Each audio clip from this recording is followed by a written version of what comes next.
Bien, vamos a nuestro nueva clase, nuevo video para reproducir en la clase. Yo les había mandado en el Classroom una serie de artículos, parte de un libro sobre atención primaria de la salud, sobre salud pública, pero específicamente sobre atención primaria de la salud, que es bastante interesante. Por lo menos le había pedido que leyeran el principio, digamos. Las primeras partes, que son las más dinámicas, por decirlo de alguna manera, las menos teóricas.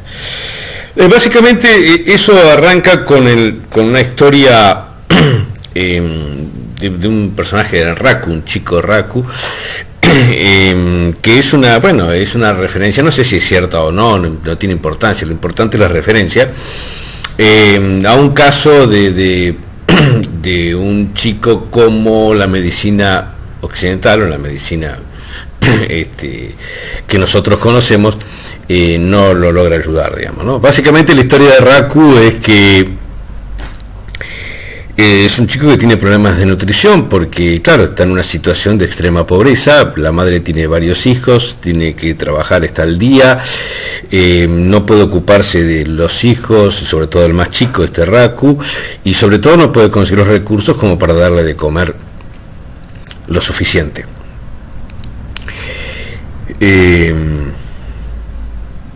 Yo me acordé de esta historia y la traje de nuevo porque hace poquito me llegó el cuento a través de una colega que me decía azorada, ¿no?, que tenía la referencia de una paciente que trabaja en un comedor escolar y que le decía que los chicos le están pidiendo: señor, ¿puedo comer otro plato? Porque en la noche no voy a comer, ¿no? Bueno, quedó impactada, ¿no? Alguien, una psicóloga que viene de clase media, de capital, de un lugar, encontrarse con estas cosas, acá en el conurbano le generó un shock, digamos, ¿no?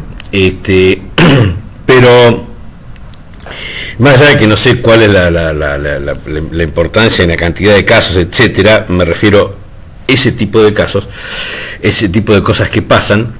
Y estamos hablando nosotros de un país con bastante pocos problemas de conseguir alimentos. No era la situación que había en 1970, sobre todo en algunos países, ¿no? Y sigue siendo un problema muy grave en muchos lados, ¿no? En ciertos lugares de África, en ciertos lugares de Asia, sigue siendo un problema grave. Muchos de Latinoamérica también. Quizás no tan grave como los años 70, pero sigue siendo un problema. Estamos hablando de que el problema de la pobreza, es decir, de la pobreza extrema, en el sentido de la dificultad para poder conseguir alimentos, es la principal causa de problemas de salud en el mundo. A eso se hacía referencia en los años 70, ¿no es cierto?, cuando se discutía el problema de cómo hacemos una salud, cómo hacemos un servicio sanitario en aquellos países que tienen muy pocos recursos, digamos, ¿no? En aquellos países cuando digamos que su nivel de ingreso es muy bajo. Y sobre todo cuando hay problemas para conseguir las cosas más básicas como alimentación, como agua potable. También podemos agregar esto como cloacas, ¿no? O sea, servicios sanitarios básicos cuando tenés una población importante. Básicamente el problema que había en los años 70 más grave eran la de dos países como la India o China, con muchísima cantidad de habitantes y muy pocos recursos y muy poca posibilidad de conseguir alimentos, ¿no? Pero había muchos casos, ¿no? Bangladesh, Somalia, tenemos varios casos con problemas de desnutrición muy importantes. Por eso se decía, y en alguna medida lo sigue siendo, que el principal problema sanitario del mundo es la pobreza. Y acá nos metemos en un tema, y por eso lo quiero tomar de entrada,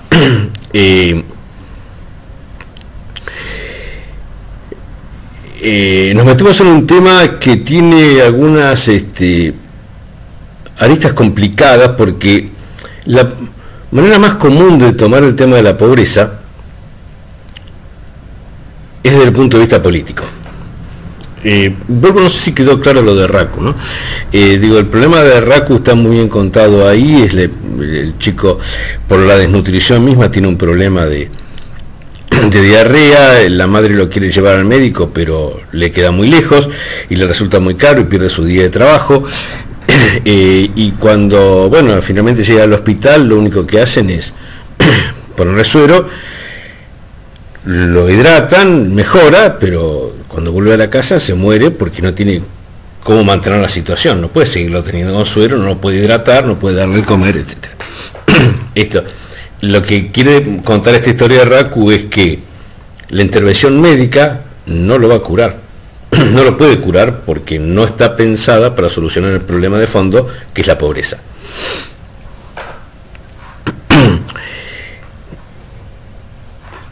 Esto es más complejo, ¿no? En la situación actual es más complejo que la pobreza en ese sentido, ¿no?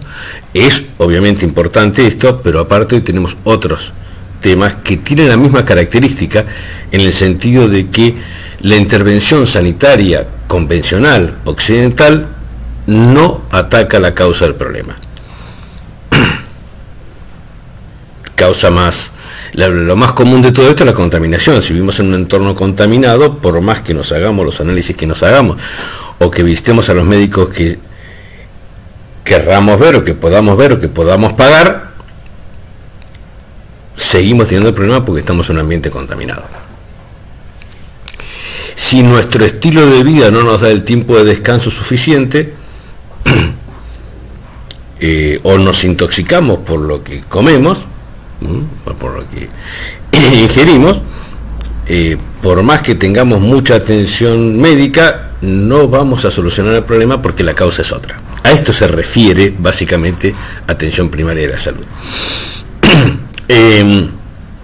Pero decía yo, cuando arrancamos primero con el tema de la pobreza, en realidad pasa con todos lo mismo, pero es más claro en el tema de la pobreza. La mayor dificultad que tiene seguir adelante con este tema, por lo menos para lo que estamos en sanitarismo, es que es un tema que tiende a politizarse. Politizarse me refiero, tiende a transformarse en una discusión política, en el sentido de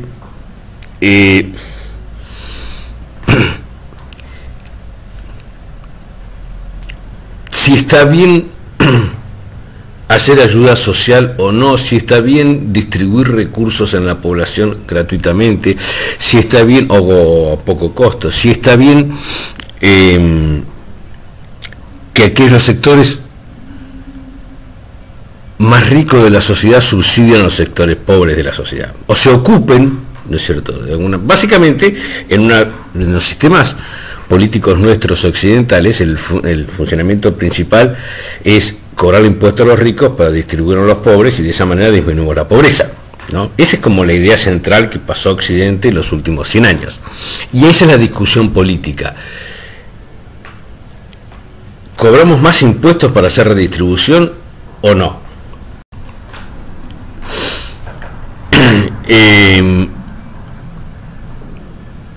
Existiría otro mecanismo anterior, que era la beneficencia, ¿no? Es decir, bueno, aquellos sectores que tienen mucho, que son ricos, pueden hacer obras benéficas, con lo cual se ocupan de los sectores más desfavorecidos de la sociedad, ¿no? Al estilo de lo que puede hacer Carnegie en Estados Unidos, o las damas de la beneficencia acá, etcétera, ¿no? O ciertas cuestiones relacionadas con las religiones, como catolicismo, o mismo protestantismo, ¿no? Por ejemplo, las iglesias evangélicas ahora, ¿no? Ese tipo de cosas.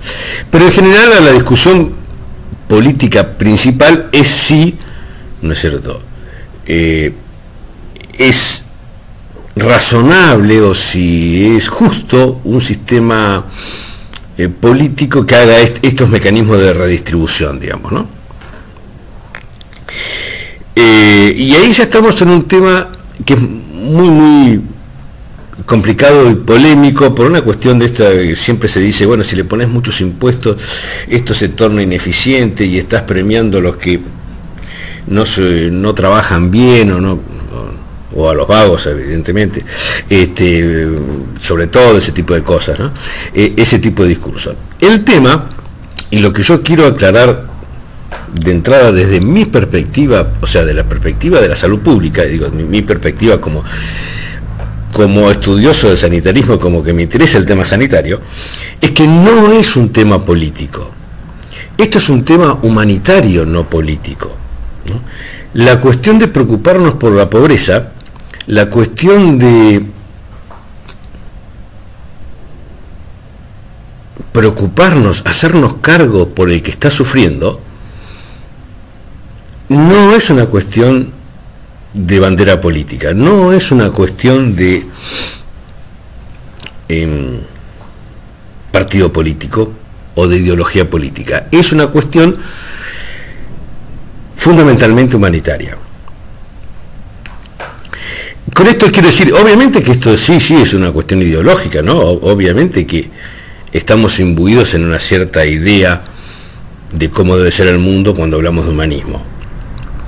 Pero no estamos hablando de esto como una cuestión de eficiencia económica, de organización de la sociedad, en cómo son las relaciones de poder internas. Estamos refiriéndonos a que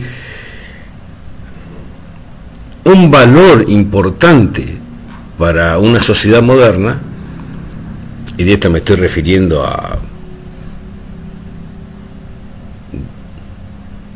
de la Revolución Francesa o la independencia norteamericana en adelante, un valor importante es preocuparnos por el ser humano, y sobre todo preocuparnos por el hecho de que el ser humano no sufra o sufra lo menos posible.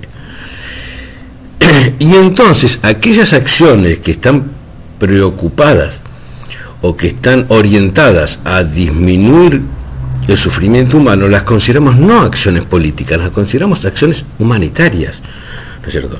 Ir a llevar alimentos o agua a Gaza o a Ucrania, por poner el caso, no son acciones políticas, no estamos en contra de uno de los bandos de la guerra, no queremos que gane Rusia, Ucrania, Palestina o Israel, ¿no es cierto? Estamos preocupados, o lo que queremos es que en ese contexto bélico sufran la menor cantidad de civiles posibles. Esa es una acción humanitaria. Pero también es una acción humanitaria el hecho de preocuparnos por las catástrofes, el tema de cuando hay inundaciones, el tema de etcétera, etcétera.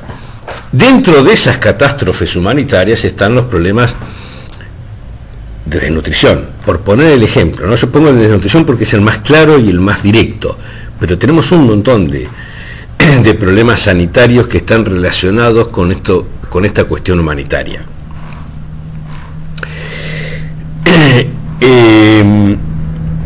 Entonces, lo que yo quiero aclarar en esto, para correrme un poco, yo en general quiero correrme a la discusión política porque no es algo que me parezca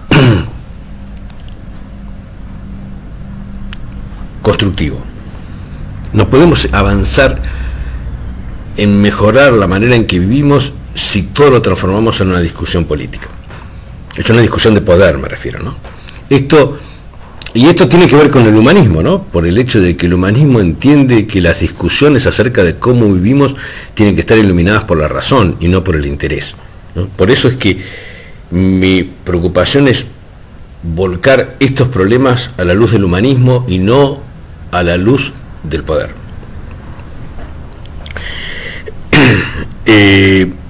Creo que es el camino que podemos tener para encontrar mejores soluciones o mejores propuestas para enfrentar algunos problemas que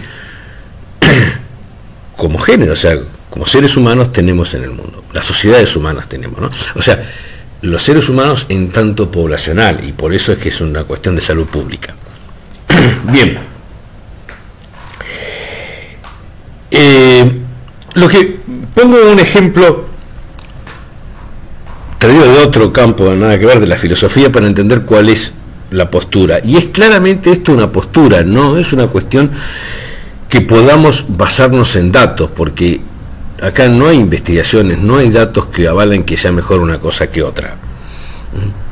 No estamos acá hablando en el plano de que está demostrado que tal cosa. Son posturas frente a problemas de la vida o a problemas del mundo, digamos, ¿no? Está claro que desde el punto de vista sanitario, o sea, la salud pública arranca como una disciplina humanitaria, así como la Cruz Roja surge como una organización humanitaria, ¿no? La preocupación de la Cruz Roja es que no haya sufrimiento, ¿no? Disminuir el sufrimiento allí donde esté, y originariamente tratar de disminuir el sufrimiento de los heridos de guerra, ¿no? Por eso la preocupación de la Cruz Roja por la guerra, etcétera, etcétera.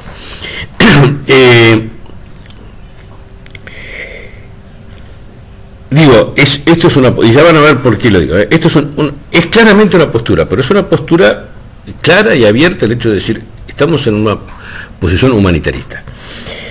Hay en el campo de la ética, o en el campo de la filosofía y la ética como parte del estudio de la filosofía,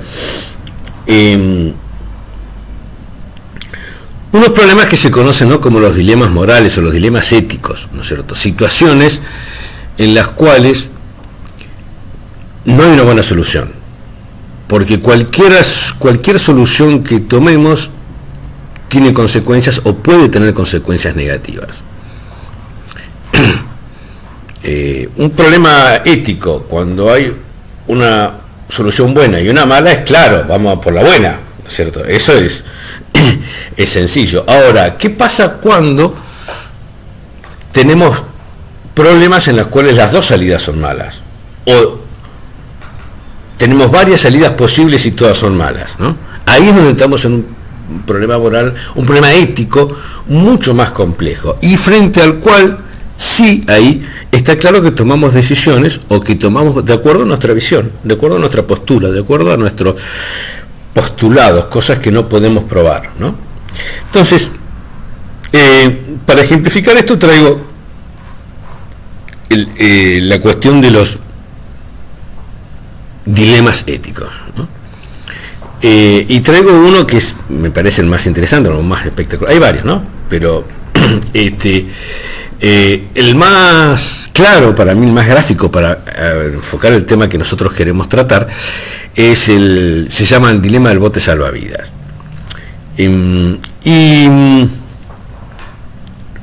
¿Qué pasa si tenemos un barco que se hundió, ¿no es cierto? Tenemos 50 personas arriba de un bote salvavidas. El bote salvavidas no soporta más de 50 o 60, llegado el caso. Si le subimos más gente se hunde, pero tenemos 100 náufragos aparte de los que están en el bote salvavidas. ¿Qué es lo que hacemos? Si no lo subimos al bote, esas 100 personas se mueren. Subimos 10 personas al bote más, que sería su máximo teórico y tal vez no práctico, o sea, tal vez se hunda, o no la subimos. Y tema más importante que nos interesa a nosotros, ¿quiénes son los 50 que se pueden quedar en el bote? ¿Los que ya están en el bote, los que llegaron primero? ¿O tenemos alguna otra regla para decir quién se sobrevive y quién muere?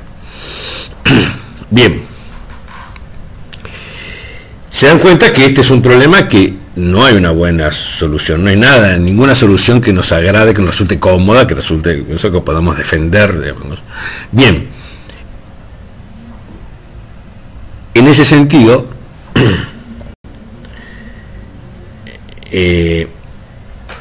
la salud pública, nuestra disciplina, tiene una posición tomada. Tenemos que salvarnos todos. No es una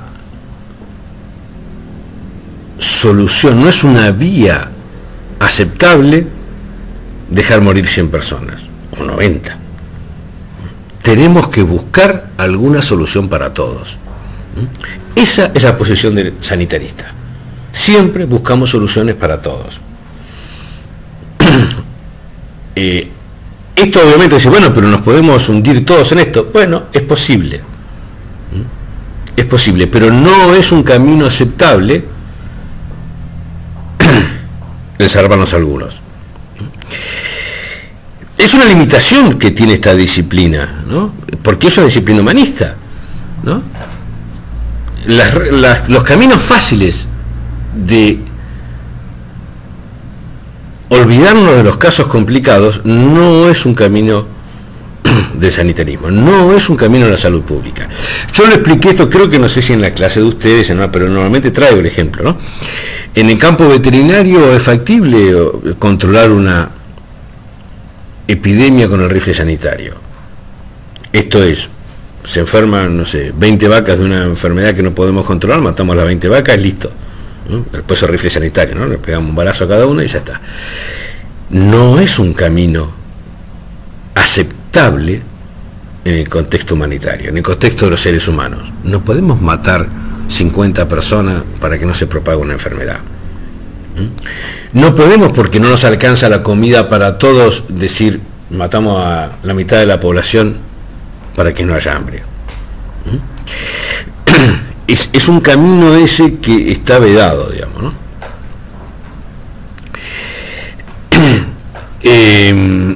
Está vedado dentro de esta disciplina como posición política factible.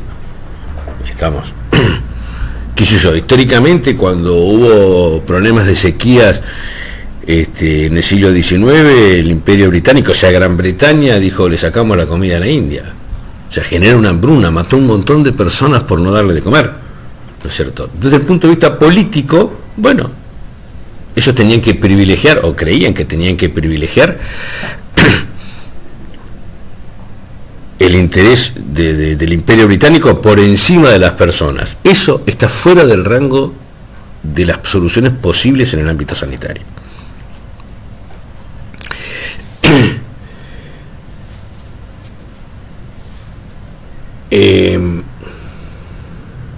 Se me había ocurrido otro ejemplo, no se me fue. De esta cuestión de que no hay soluciones que pueden ser prácticas, pueden ser eficientes en el plano práctico, pero que están vedadas desde el punto de vista sanitario. Cuando hablamos la clase pasada de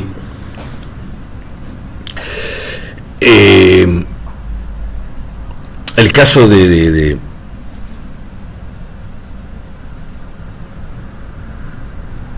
la gripe española y de cómo había surgido en un campo de entrenamiento, nosotros hablábamos que la sanidad sanitaria era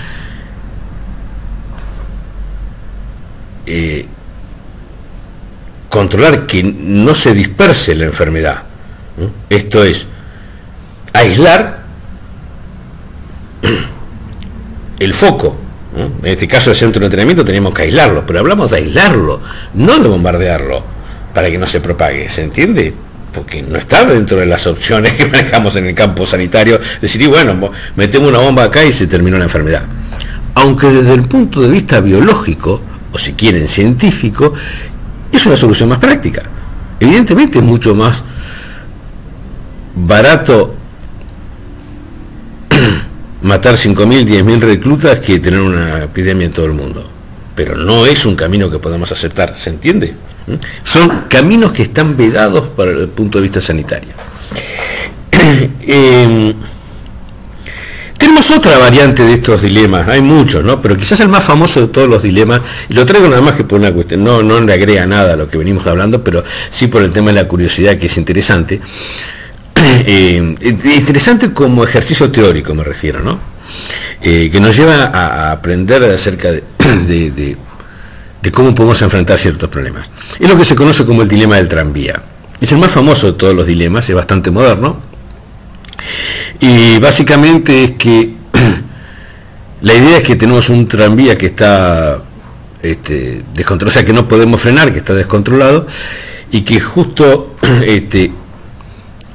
delante, ¿no es cierto?, tiene, o sea, donde va a pasar el tranvía, hay 5 personas atadas a las vías, o sea, vamos a matar 5 personas y dejamos que el tranvía siga. El tema es que nosotros tendríamos la posibilidad de dirigir el tranvía por otra vía, o sea, hacer un cambio de vías. Pero en esa vía hay una persona atada a la cosa, o sea, también matamos a una persona. La cuestión es, ¿Qué tenemos que hacer? Para salvar a las 5 personas matamos a una. No hacemos nada y dejamos que se maten las 5 personas. Es mejor como solución personal decir no hago nada porque no es un problema que creé yo, a decir yo intervengo y mato a una persona. ¿Qué es peor desde ese punto de vista? Bien, esto lo han complicado, ¿no? Se transformó en una cosa muy sofisticada, porque algunos pensaron, bueno, ¿qué pasa si yo puedo frenar el tranvía tirando a otra persona delante de la vía? En vez de los 5, ¿por qué matar a los que están atados y no matar a otro para salvar a ellos? ¿Es mejor eso? Busco una persona que esté moribundo y lo tiro del coso porque me complicó. O quizás la más ingeniosa de todas las variantes posibles, y acá viene justamente lo que es interesante. ¿Qué pasa si descarrilo el tranvía?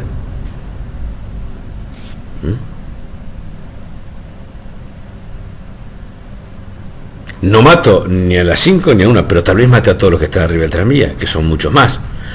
Ahora, se supone que el tranvía puede estar preparado y tener normas de seguridad. En el caso de que se mueran personas en un descarrilamiento, no sería responsabilidad mía, sino de la empresa del tranvía que tiene malas medidas de seguridad.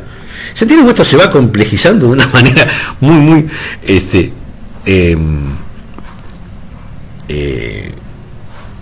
cómica, si quieren, muy interesante, tiene un montón de ramificaciones, pueden buscarlo, el dilema del tranvía, está toda la discusión, llevamos 100 años discutiendo el dilema del tranvía, y todos los aportes que hay, pero desde el punto de vista sanitario, ninguna de estas opciones es válida. Digamos, la única opción que tenemos, lo que nosotros tenemos que buscar como salida sanitaria, es parar el tranvía o sacar a la gente de la vía, algo que lo salve a todos, ¿no es cierto? No son soluciones válidas para nosotros las soluciones parciales. Eso es lo que quiero que se entienda. Por eso es que nosotros pensamos soluciones que sean para todos, ¿no es cierto? Que la encontremos o no, que podamos hacerlo, es otra historia. Depende de factores técnicos, culturales, ingenio, inteligencia, capacidad, muchas cosas. Pero fundamentalmente lo que buscamos, nuestro norte es ese, ¿no es cierto? Una solución que sea para todos y no cosas parciales porque no podemos hacer nada mejor. No nos quedamos en esa miserabilidad, en esos pensamientos amarretes en este campo, ¿no? Me estoy refiriendo al campo de San. Esto no tiene nada que ver con otras disciplinas, en otras cosas, ¿no es cierto? Digo, desde el punto de vista filosófico tenemos que estudiarlo, ¿no? Está bien estudiarlo a nivel teórico. Ahora, nosotros desde el punto de vista sanitario está claro, ¿no es cierto?, que frente a esto tomamos una postura, que es que apuntamos, lo que buscamos, lo que estudiamos, lo que proponemos son soluciones que sean para todos.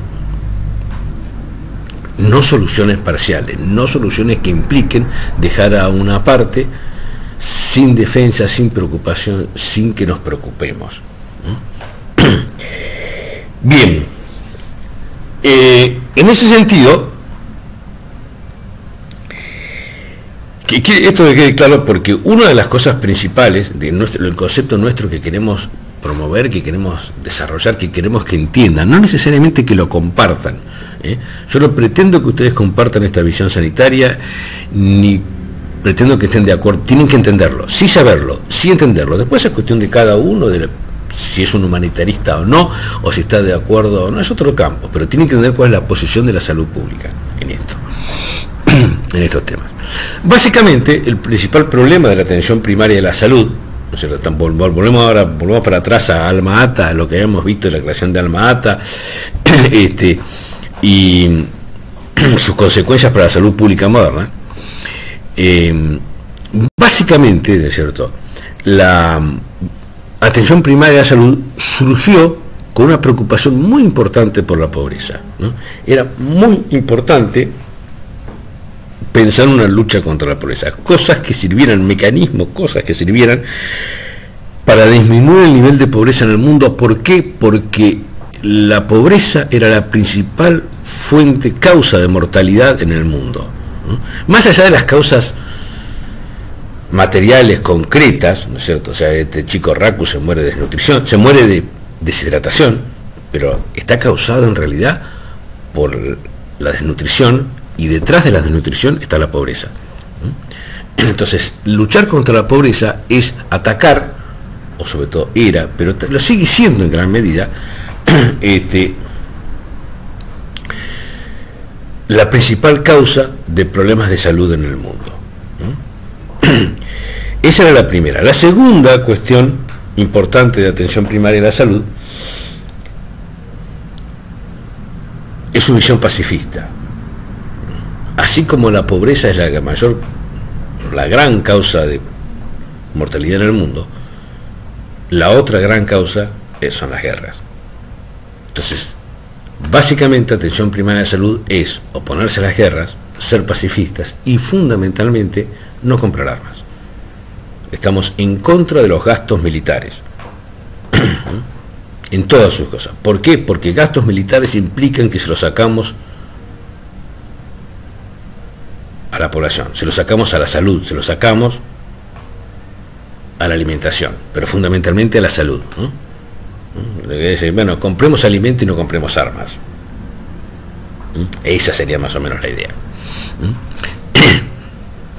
Y el tercer aspecto que quiero recalcar de la atención primaria de la salud es que la podemos definir como dar las condiciones sanitarias correctas a la población. Atención primaria de salud no es dar servicios médicos, es dar buenas condiciones sanitarias a la población. Eso creo que son los tres ejes fundamentales de la atención primaria de la salud.